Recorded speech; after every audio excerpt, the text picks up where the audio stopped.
As October ends and November draws near, it's time to continue our coverage of the holiday gaming season.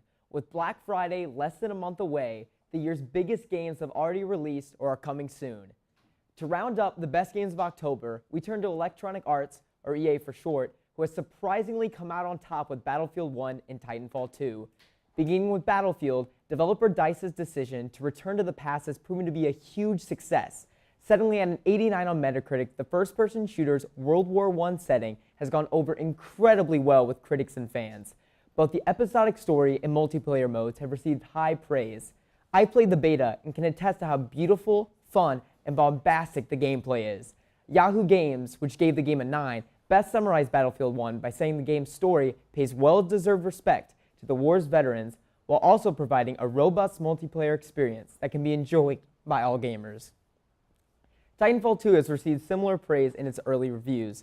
Releasing tomorrow, the game is looking to settle somewhere in the high 80s on Metacritic. Critics are calling it the complete package, boasting a single-player campaign that feels purposeful, rather than just a feature to boast about on the back of the box. The original game's multiplayer has only gotten better. The mechs and signature boost jumps and wall runs have become smoother, and the weaponry are better designed. As a huge sci-fi nerd, I'm hugely excited to get my hands on Titanfall 2. It looks like Avatar got turned into a great video game with cool jetpacks and robot buddies. And now we can just pretend the real Avatar game never happened. Speaking of sci-fi, let's launch in November with Call of Duty Infinite Warfare, which releases on the 4th. To say public reception thus far has been rocky is a huge understatement. This game's reveal trailer is the second most disliked video in YouTube history, only beaten by Justin Bieber's Baby. That means the internet hated this more than Rebecca Black's Friday. The source of this extreme hatred comes from Call of Duty's passionate player base, which sounds like a contradiction, but fans are sick of the series' obsession with advanced scientific technology. Video game analysts are calling it future fatigue. Fans want the series to return to the present day, or even the original's World War II setting. This is why everyone is so excited about Battlefield 1. But trying to stay optimistic, the story is being written by developers who worked on the Uncharted franchise, and is starring Game of Thrones' Kit Harington as the villain. The game even has the fan-favorite zombie mode, with Seth Green, Jay Farrow, and even David Hasselhoff lending their voices to the characters.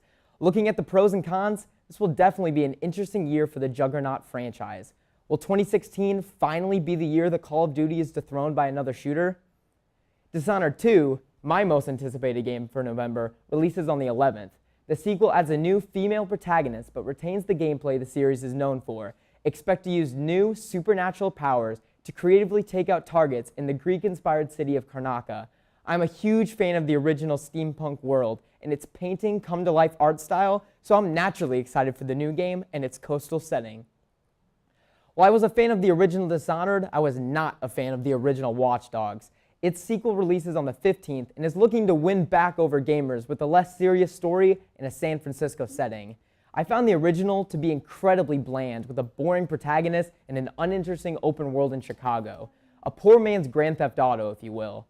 I have doubts about Watch Dogs 2, but hopefully publisher Ubisoft can prove me wrong. 4 days later, Pokemon Sun and Moon will be rising and setting on November 18th. You know what to expect by now, folks. Collect strange, fantastical animals and train them to fight other Pokemon in your pursuit to be the very best, like no one ever was. While these new games will largely be like every other Pokemon game, I am positive these will still sell millions of copies like their predecessors, because Pokemon fans are dedicated. Really dedicated. Pokemon Go was any indication. Seriously though, I wonder if the Pokemon Go craze will help boost the sales of Sun and Moon. Only time will tell. Speaking of time, or a lot of time at that, our last game for November is a big one. Final Fantasy XV, the highly anticipated Japanese role-playing game, releases on the 29th. This is a monumental day for gamers.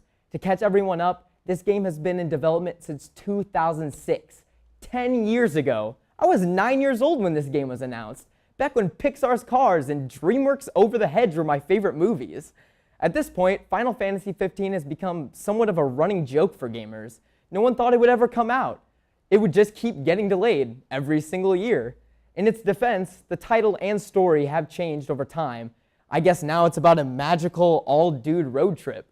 But the core of this game was started 10 years ago. I don't even know what to expect at this point. How can it possibly be bad after taking 10 years to finish? but how can it still be a comprehensible product after so much turmoil and change? We'll just have to wait and see. That's all for this month. Stay tuned for GamersCube November wrap-up and December preview. Until then, good luck leveling up and catching them all. I'm Sam Mosher, powering off.